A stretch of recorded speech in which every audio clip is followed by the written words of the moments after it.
બોલીએ ગણપતિ મહારાજની જય, કૃષ્ણ કનૈયા લાલ કી જય, ભાગવત ભગવાનની જય। શ્રીમદ ભાગવતની રચના। સુતજી કહે છે કે હે મુનિવરો, કળિયુગના દુઃખીજનોના ઉદ્ધાર કરવા માટે ભગવાન વ્યાસજીએ ભાગવતની રચના કરી હતી। એમાં વેદ, ઉપનિષદો તથા ગીતાનો સાર ભાગ સમાવેલો છે। વ્યાસ ભગવાને પોતાના પુત્ર સુખદેવજીને આ કથા સંભળાવી હતી અને સુખદેવજીએ ગંગા કિનારે ઉપવાસમાં લીન થઈ ભગવત ભજનમાં મગ્ન રાજા પરીક્ષિતને કહી હતી। સુતજી કહે છે તે સભામાં પોતે પણ હાજર રહેલા હતા અને તે કથા સાંભળતા ભક્તિ અને જ્ઞાન દ્રઢ થતાં મન આનંદ વિભોર થતું હતું, નાચતું હતું। શ્રી કૃષ્ણ સાથે જ્ઞાન ભક્તિ વિરાગ્ય લોક હૃદયમાં વસી ગઈ હતી। ભાગવત કથામાં દ્વારા ધર્મ જાગૃતિ આવી સોનક ઋષિ પ્રશ્નના ઉત્તર આપે છે, કારણ કે તેઓ આ સભામાં વડીલ અને જ્ઞાની હતા। તેમણે સુતજીને કહ્યું, સુખદેવજીના શ્રીમુખે તમે ભાગવતની કથા સાંભળી છે। હવે આ કથા ક્યાં, ક્યારે અને કયા કારણથી કરવામાં આવી હતી તેનું વૃત્તાંત સાંભળવાની અમને ઈચ્છા છે। સુખદેવજી મહાન યોગી છે, તેઓ અભેદ તત્વના પ્રણેતા છે, એટલે સ્ત્રી પુરુષના ભેદ તેમને ખપતા ન હતા। કેવળ પ્રભુના ધ્યાનમાં મગ્ન રહેતા હોય છે અને તેથી લૌકિક જગતને તેઓ મૂઢ અને જડ જેવા લાગતા હતા। એમના ગૃહ ત્યાગ પછી એમના પિતા પાછળ જતાં તેમને સમજાવવાની કોશિશ કરતા હતા। ચાલતા ચાલતા માર્ગમાં એક સરોવર આવ્યું, તેમાં સુંદર સ્ત્રીઓ નગ્ન અવસ્થામાં એકાંત જાણીને સ્નાન કરતી હતી। એ વખતે આગળ સુખદેવજી ગયા ત્યારે તેમને ઘરડા અને તેજસ્વી જાણીને નગ્ન અવસ્થામાં સ્નાન પ્રક્રિયા ચાલુ રાખી, પરંતુ વ્યાસજી તે માર્ગેથી પસાર થયા ત્યારે સુંદરીઓ પાણીમાંથી બહાર આવી કપડાં વડે દેહ ઢાંકવા લાગી। વ્યાસજીના મનનો ભેદ આ સુંદરીઓ જાણી ગઈ, તેથી લજ્જાવંશ તેમને કપડાં પહેરી લીધા હતા। સુખદેવજી હર હંમેશા સમાધિસ્થ રહે છે, એટલે તેમને વિષય સ્પર્શી શકતા નથી। સોનક કહે છે, હે સુતજી, સુખદેવજી હસ્તિનાપુર નગરીમાં આવ્યા ત્યારે નગરના લોકો તેમને કેવી રીતે ઓળખી શક્યા હતા? રાજા પરીક્ષિત સાથે કેવી રીતે પરિચય થયો? સુખદેવજીને માટે સાંભળ્યું છે કે ગાયના દોહવાના સમય સુધી જ ભિક્ષા માટે રોકાય છે, ફરે છે, તો પછી રાજા પરીક્ષિતને ત્યાં ભાગવત કથા માટે 7 દિવસ સુધી શા માટે રોકાયા? પાંડવોની યશ કીર્તિમાં વૃદ્ધિ કરનાર શા માટે ઉપવાસો કરતા ગંગા કિનારે બેઠા હતા? અમારા મનમાં રમતા બધા સંશયોનું હે વિભુવર તમે શમન કરો। વ્યાસજીએ વિચારેલું કે કળિયુગમાં લોકો વધુ પડતા વિલાસી થશે, મનુષ્યો બુદ્ધિ ઉલટો માર્ગ ગ્રહણ કરશે, એટલે સુધી કે વેદનું અધ્યયન પણ કરી શકશે નહીં। એટલે વેદશાસ્ત્રનું વિભાજન કરી 4 ભાગ કર્યા। વેદનું અધ્યયન તો થાય, પણ એમાં રહેલા તત્વને સમજવાની શક્તિ, ક્ષમતા ન આવે। વેદની ભાષાને ગળે ઉતારવા માટે પુરાણોની રચના કરી। પ્રજાના દરેક વર્ગનું કલ્યાણ થાય એવી ભદ્ર ભાવનાથી મહાભારત ગ્રંથની રચના થઈ। જ્ઞાન માર્ગમાં જીવ જ્યારે રમણે ચડે ત્યારે જ કૌરવો વિઘ્ન ઊભું કરવા લાગે। દરેકના મનમાં અને દરેકના ઘરમાં મહાભારત રમે છે। જીવ ધૃતરાષ્ટ્ર છે, એને આંખ નથી, જેની આંખમાં કામવાસના છે તે આંધળો છે। ધૃતરાષ્ટ્ર છે અનર્થકારી, કૌરવો ધર્મને મારવા અનેક વાર જાય છે। યુધિષ્ઠિર અને દુર્યોધન રોજ તક મળતા એકબીજા સાથે આથડી પડે છે. યુધિષ્ઠિર ધર્મ રાજા છે, તેને રોજ ઠાકોરજી જગાડે છે. ધર્મ ને ધર્મનું તુમુલ યુદ્ધ વર્ષોથી ચાલતું આવેલું છે. નિંદ્રા અને નિંદા પણ પ્રભુત્વ મેળવી શકે તે જ ભક્તિ સારી રીતે કરી શકે એમ છે. આટલા બધા શુભ નિષ્ઠાવાળા ગ્રંથોની રચના કરવા છતાં વ્યાસજીના મનને શાંતિ નથી. જ્ઞાની પુરુષો પોતાની અશાંતિનું મૂળ અંદર શોધે છે. ઉદ્વેગનું બળ અંદર છે. તમારા દુઃખનું કારણ અંદર છે, બહાર નથી. માણસો બહારના કારણોને આ શાંતિનું મૂળ સમજે છે. ભગવાન તો ભક્તજનોના લોકોના સુખ માટે, લોકોની સંપત્તિ માટે તેમજ ઐશ્વર્ય સુખ માટે જીવે છે. તેઓ પોતાને માટે જીવન જીવતા નથી. રાજા પરીક્ષિતે શા માટે પોતાના શરીરનો ત્યાગ કર્યો? આ બધું મેં જે કાંઈ પૂછ્યું છે તે સર્વ મને કહો, કારણ કે વેદ સિવાય અન્ય શાસ્ત્રમાં હું તમને નિપુણ માનું છું. લોકો પુણ્યને યાદ કરશે, પરંતુ પાપને કોઈ યાદ કરતું નથી. પાપનો વિચાર પણ કોઈને કરતું નથી. અને તેથી વ્યાસજીને ચિંતા થાય છે કે મારે હાથે કોઈ પાપ તો થયું નથી ને? હું નિષ્પાપ છું, છતાંય મનને કાયમી ડગમગ થતું લાગે છે. મારું કોઈ એક કાર્ય અધૂરું છે. માણસને પોતાની ભૂલ જલ્દી દેખાતી નથી. એથી તો કહ્યું છે કે કૃપા ભઈ તબ જાનીએ જબ દીને અપના દોષ. જ્ઞાન, ધન અને મન ત્રણ સુપાત્રને મળે છે તો તે સુખી થાય છે. જે લાયક નથી તેને બહુ જ્ઞાન મળે તો તે મોટે ભાગે બીજાની ભૂલો શોધે છે. અનધિકારી વ્યક્તિને જ્ઞાન મળે છે તો તે ભક્તિ માર્ગમાં વિઘ્ન કરનાર થાય છે, અભિમાની થાય છે. સુતજી બોલ્યા, હે સોનક, સૌથી પહેલાં હું તમને મહર્ષિ વ્યાસજીની કથા કહું છું, તે તમે ધ્યાન દઈને સાંભળો. દ્વાપરમાં પરાશર અને સત્યવતીના પુત્ર સ્વરૂપે ભગવાનનો અંશ વ્યાસજી જન્મ્યા. વ્યાસજી ત્રિકાળની જ્ઞાની હતા. એકવાર તેમણે પોતાની દિવ્ય દ્રષ્ટિથી જોયું કે કળિયુગમાં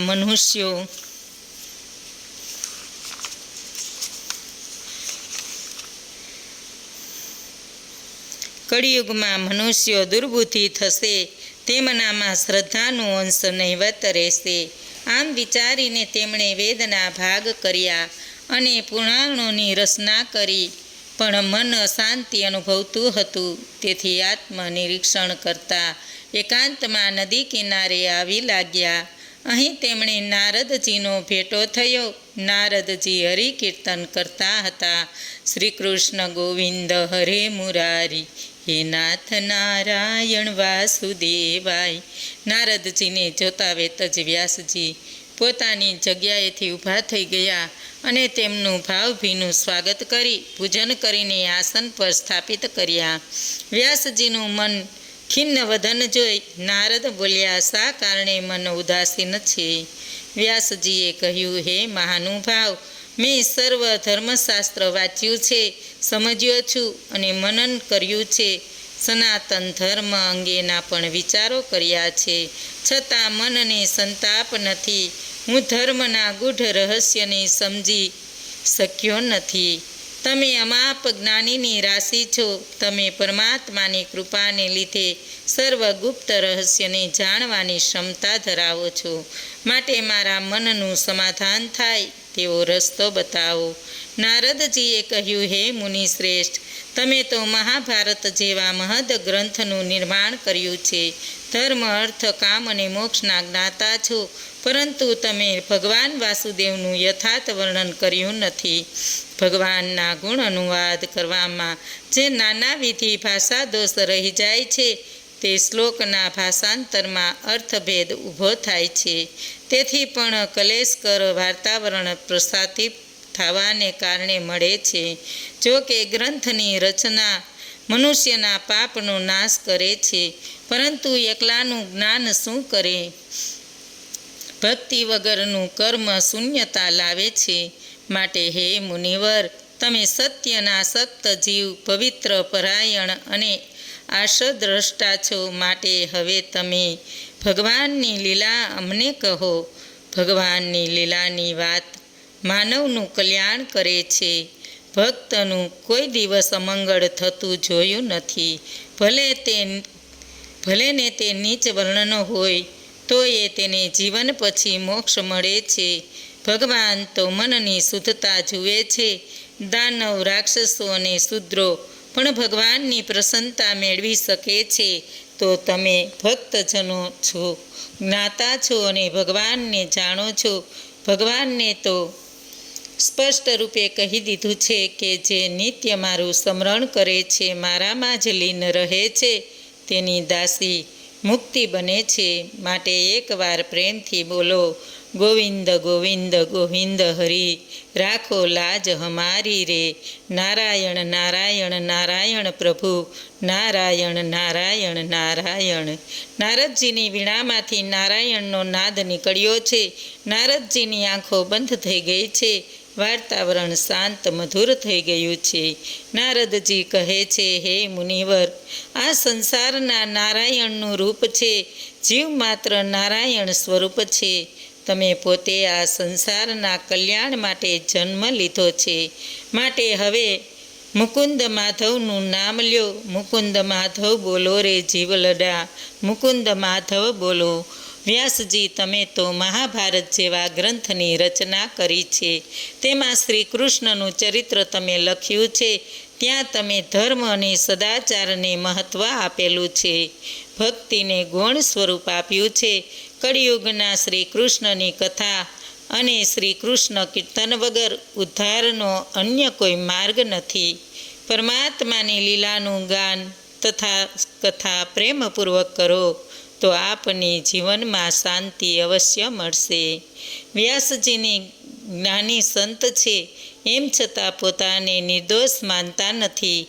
માણસનો મોટામાં મોટો દોષ હોય તો તે એ છે કે પોતાની જાતને નિર્દોષ માને. કેવળ એક ઈશ્વર જ નિર્દોષ છે. બ્રહ્માજીએ રચેલી આ સૃષ્ટિ ગુણ દોષથી સભર ભરેલી છે. એમની કોઈ પણ વસ્તુ ગુણ દોષ રહિત નથી. દેવી શક્તિ અને આસુરી શક્તિ અનાદિકાળથી ચાલી આવી છે. માટે કોઈના દોષ જોશો નહીં, કોઈનું પાપ તમે જોશો નહીં અને કોઈના પાપનો ઉચ્ચાર વાણીથી કરશો નહીં. તો તમે સંત કોટીનામાં પ્રવેશ પામશો. દ્રષ્ટિને પવિત્ર અને ગુણગ્રાહ્ય કહે છે. એવી બનાવો મૃત્યુને માથે રાખીને પાપ કરવાથી દૂર રહેવા લાગશો તો નિર્મળતા આવશે. તમારા મનને સાચવજો. વાણી, દ્રષ્ટિ અને મન પવિત્ર થશે તો તે તમને સંત બનાવશે. સત્સંગ વગર માણસને પોતાના દોષનું ભાન થતું નથી. સત્સંગ કરવાથી જ માણસને પોતાની ભૂલનું દર્શન થાય છે. સત્સંગ તથા હરિકથાના શ્રવણ કરવાથી ભગવાનના ચરણમાં વાસ થાય છે. હું તમને મારા પૂર્વજન્મની કથા કહી સંભળાવું છું. નારદજીના પૂર્વજન્મની કથા. નારદજી કહે છે, સાંભળો. હું નાનો હતો, કહો ને 7-8 વર્ષનો હોઈશ. મારા બાપુજી નાનપણમાં ગુજરી ગયેલા. મારી મા એક દાસી તરીકે કામ કરતી હતી. હું ભીલ બાળકનો સાથે રમતો રમતો મારા પુણ્યનો ઉદય થયો અને હું બીજે ગામ ગયો. ત્યાં ફરતા ફરતા મને સાધુઓનો ભેટો થયો. ગામના લોકોએ આ સાધુઓને પોતાના ગામમાં ચાતુર્માસ ગાળવા માટે વિનંતી કરી. કહ્યું, આ છોકરો તમારી સેવા કરશે, પૂજા કરવા માટે ફૂલ લાવી આપશે. નારદજીને સંતોની સેવા અને દર્શન બંનેનો લાભ મળ્યો. માણસ સાધુ સંતોની સેવા ન કરે ત્યાં સુધી મનનો મેલ જતો નથી, વાસના જતી નથી. મારા ગુરુ પ્રભુ ભક્તિમાં લીન રહેતા, ગરકાવ રહેતા સાચા સંતની સેવા કરવાનો જીવનનો અણમોલ લાવો મને મળ્યો. ભોગમાં આસક્ત શરીર બગાડે છે. પૈસા ટકામાં વધુ પડતી આસક્તિ મનને બગાડે છે. એવા માણસ કંઈ સિદ્ધ કરી શકે એમ નથી. શિષ્યવૃત્તિના નિરોધની જરૂર છે. તે સિદ્ધ કરવો અઘરો છે. જે માણસ મોટી મોટી બ્રહ્મ અને બ્રહ્મજનોની વાતો કરે છે અને પૈસા સાથે વધુ લગાવ રાખે છે, તેને મનની શાંતિ ક્યાંથી મળે? માટે તમે પ્રભુ પ્રેમને જાગૃત કરે એવી કથા કરો. કથા સાંભળનારને શ્રી કૃષ્ણમાં ભાવ જાગે અને સંસાર તરફ સુગ વધે એવી કથા કરો. તમને અવશ્ય શાંતિ મળશે. તમે એવી કથા કરો કે તમને આત્મસંતોષ થાય, મનને શાંતિ મળે અને જીવ માત્રને કથા શ્રવણનો લાભ અને આનંદ મળે. વ્યાસજીને વધુ ખાતરી કરાવવા માટે નારદજી કહે છે કે હું દાસીપુત્ર હતો, છતાંય મેં 4 મહિના સુધી કૃષ્ણ કથા સાંભળી છે. સત્સંગ થયો અને મારું જીવન દિવ્ય બની ગયું. સાક્ષાત ભગવાનને આપેલું ગુરુગમ્ય જ્ઞાન મને મળ્યું. તદુપરાંત મારા ગુરુએ મને વાસુદેવ ગાયત્રીનો મહામંત્ર આપ્યો. નમસ્તે ભગવતે તુભ્યમ વાસુદેવાય ધીમહિ. જે માણસ કેવળ મૂર્તિને નહીં પરંતુ મૂર્તિમાં રહેલા પરમ તત્વને પૂજે છે, તે સત્ય જ્ઞાનને લાધે છે. ધર્મ તત્વ જ્ઞાન ગૃહ્ય છે, શુદ્ધ આત્મજ્ઞાન ગૃહ્યતર છે અને શ્રીમદ ભાગવતની કથામાં રહેલું ઈશ્વરીય જ્ઞાન એ ગૃહતમ જ્ઞાન છે. માટે નારદજી કહે છે કે હે મુનિવર, માણસના કર્મો સંસારમાં કારણરૂપ છે, પણ એ જ કર્મો જો ઈશ્વરને અર્પણ કરવામાં આવે તો તે મનને શુદ્ધ કરે છે, મનની વિકૃતિ દૂર કરે છે, તેમજ ભક્તિનો રાહ ખુલ્લો થઈ જાય છે. એથી કર્મ બંધન છૂટે છે. સાધુ સંતોએ કરેલા બોધનું મેં સારી રીતે આચરણ કર્યું, એટલે શ્રી હરિએ મને જ્ઞાન, ભક્તિ અને ઐશ્વર્ય આપ્યા છે. હે મુનિવર, ભગવાનના ગુણ ગાવો, કીર્તન કરો. સંસારમાં દુઃખીજનોના મનની શાંતિ માટે ભાગવત કથા સિવાય અન્ય શાંતિનો માર્ગ નથી. મનુષ્યના દુઃખનું કારણ મન છે. મન એવં મનુષ્યાણા કારણમ બંધ મોક્ષયો. મનુષ્યને મન બાંધે છે. મનને લીધે મનુષ્યને બંધન મળે છે. રાગ દેશ ઉદ્ભવે છે અને સુખ દુઃખની પ્રાપ્તિ થાય છે. માટે મનને મારતા શીખવું જોઈએ. નારદજીએ પોતાના પૂર્વજન્મની વાત કરી. એ સાંભળીને વ્યાસજીએ કેટલાક પ્રશ્નો નારદજીને કર્યા. હે દેવર્ષિ, તમને જે સંત સાધુ પુરુષોએ જ્ઞાન સ્વરૂપ બોધ આપ્યો, તે સંતજનો ત્યાર પછી ક્યાં ગયા? તેમના ગયા પછી તમે શું કર્યું? એ બધી બાબતનો નિર્દેશ કરો. તમને તમારા પૂર્વજન્મની યાદ હજી સુધી છે, તે શાને લઈને છે? તે બધી વાત મને કહો, કારણ કે મારું મન તે બધી વાત જાણવા ઉત્સુક છે અને તે સાંભળીને મારા મનનું સમાધાન થાય. નારદજીએ કહ્યું, મને બોધ કરીને તે સાધુ સંતો દૂર દૂર પ્રદેશોમાં ચાલી નીકળ્યા. એકનો એક પુત્ર હોવાથી મને માતૃપ્રેમ પણ મળ્યો. ઈશ્વરની ઈચ્છાને આધીન રહીને આ જગતનો વ્યવહાર ચાલે છે. તે જેમ નચાવે તેમ નાચવામાં જીવનની મહાનતા છે. એથી જીવન કૃત્ય થાય છે. એક દિવસ એવું બન્યું કે મારી માતા ગાય દોવાને ગઈ.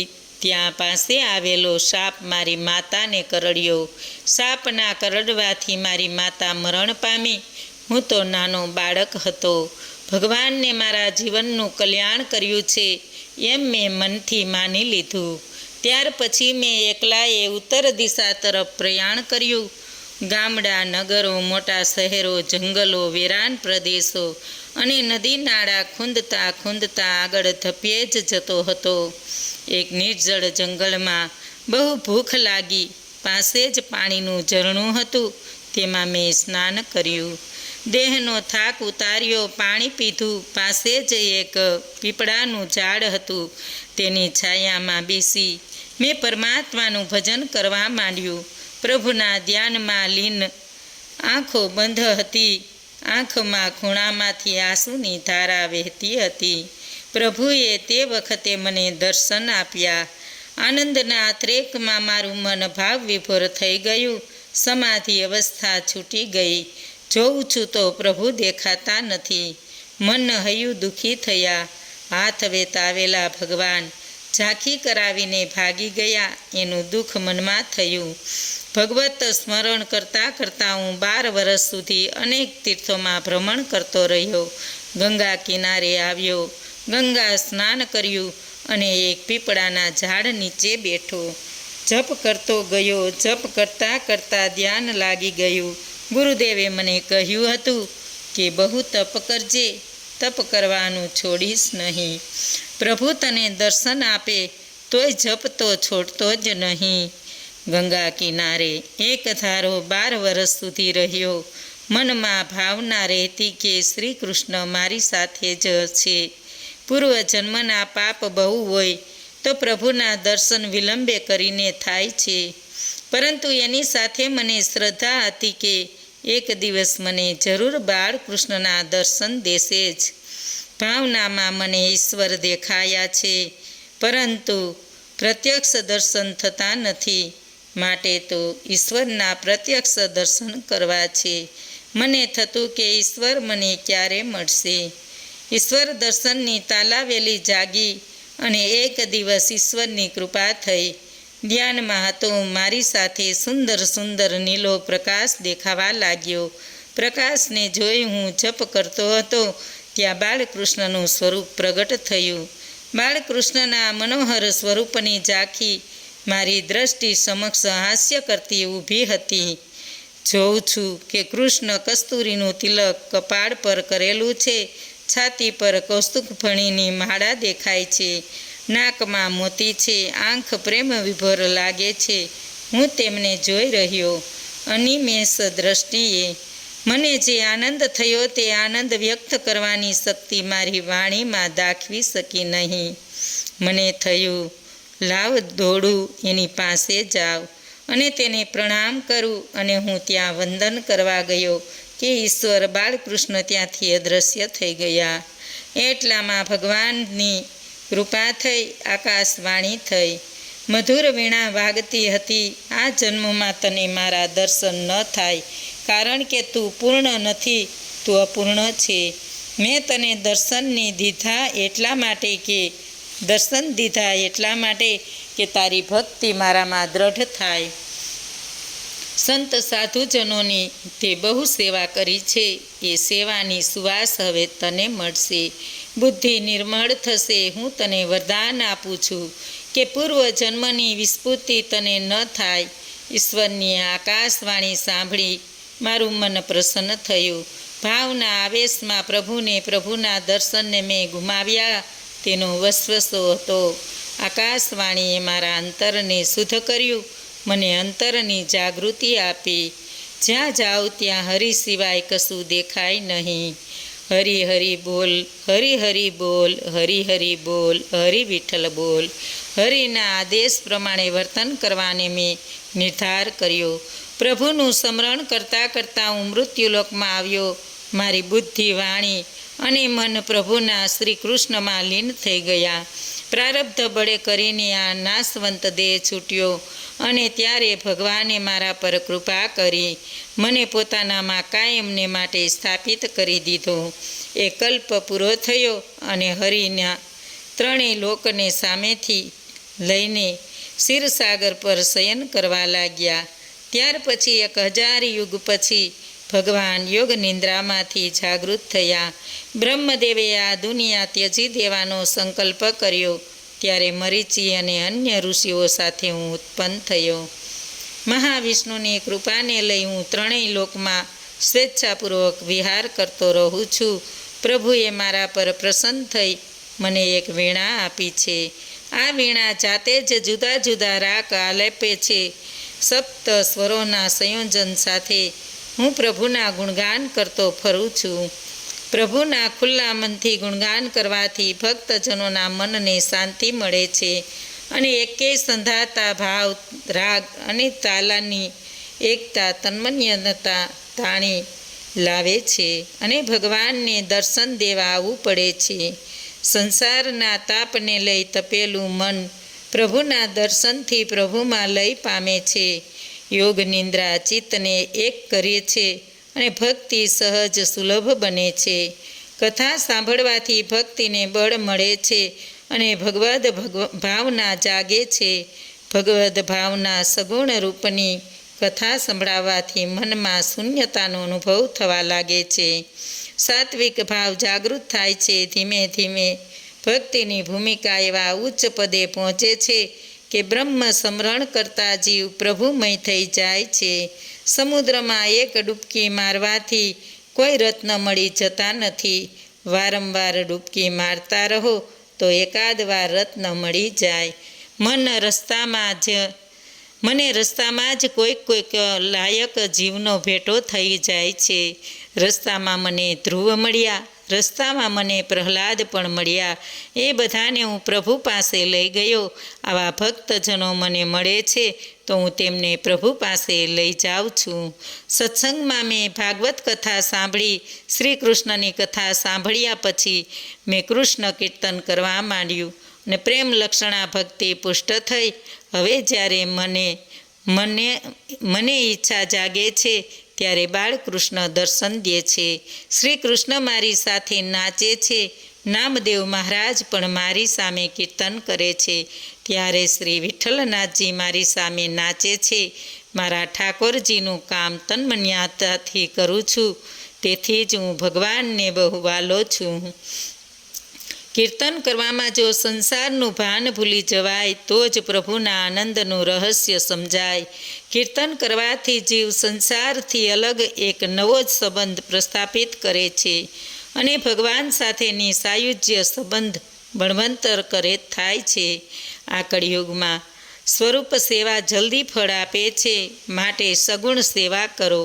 આ પ્રમાણે વ્યાસજીના પ્રશ્નોના ઉત્તર આપીને નારદજી હરિગુણ ગાતા ત્યાંથી વિદાય થયા. નારદ મુનિના વિદાય થયા પછી સોનક મુનિ સૂતજીને પૂછવા લાગ્યા કે હે સૂતજી, નારદજી અને વ્યાસ મુનિના સત્સંગની કથા તમે સંભળાવી, એથી અમારું પ્રસન્ન થયું છે. નારદજીની વિદાય પછી વ્યાસજીએ શું કર્યું તે કથા મને સંભળાવો. સૂતજી બોલ્યા, વ્યાસજી એકલા પડી ગયા અને એકલા અવસ્થા અને પ્રભુની સ્મૃતિને લઈ વ્યાસજી સમાધિસ્થ થઈ ગયા. એમની અંતરદ્રષ્ટિ ખુલી ગઈ. ભાગવત ભગવાનના સાક્ષાત દર્શન થયા. ત્યાર પછી તેમણે બાળકૃષ્ણ લીલાનું વર્ણન કર્યું. શ્રીમદ ભાગવતની રચના કરી રાજા પરીક્ષિતને નિમિત્ત બનાવીને આ સંસારના મનુષ્યોને પ્રભુ પ્રેમના પાઠ ભણાવ્યા. ભગવત કથા મૃત્યુલોકના માનવીને કાળના મુખમાંથી ઉગારી લે છે અને શ્રી કૃષ્ણના શરણમાં તરબોળ કરી દે છે. રાજા પરીક્ષિતને ખાતરી થઈ કે 7 દિવસની ભાગવત કથા પછી પોતે નક્કી મરવાના છે. શ્રીમદ ભાગવતનું જ્ઞાન સંપાદન કરવાને અધિકારી કોણ અને તે જ્ઞાન આપવાનો અધિકારી કોણ? વ્યાસજી લોક સમુદાયને સુધારવાની દ્રષ્ટિએ ભગવાનની કથા કરે છે, પણ બીજાને સુધારવાની ભાવના પ્રભુ ભજનમાં માર્ગમાં અવરોધ ઊભો કરે છે. બોલો કૃષ્ણ કનૈયા લાલ કી જય. ભાગવત ભગવાનની જય. આજનું ભાવપુષ્પ શ્રી કૃષ્ણ અર્પણમ.